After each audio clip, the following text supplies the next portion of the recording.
الله صلی الله علیه وسلم د بنی اسرائیلو د یو کس تذکره وکړه یا د چند اشخاصو تذکره وکړه 1000 کاله عمر یې په دې کې جهاد کو روزې نیول شپې عبادت کو صحابه تعجب هم وکړو او یو روایت کې راځي نبی صلی الله علیه وسلم پریشان شو چې زما امت یو کس جهادونه او روزې هر څه کوي د دې خودم رغونه نشته نو زما د امت هغه درجه خو به د هغوی نه کم وي هغوی ته به ونه رسېږي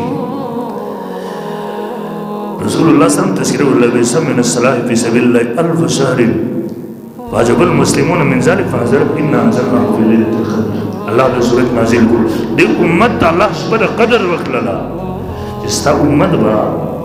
د یوه شپه عبادت هم چې وکړي دا د زرو میاشتو نه غوره ده ستا د امت عمرونه کم دي لیکن په اجر او ثواب کې زیات دي او دا خصوصیت د دې امت دی امام غزالی رحمه الله فرمایي وایي دا د کوم کس ذکر چې کوه د دې موږ شرمون له بني اسرائیل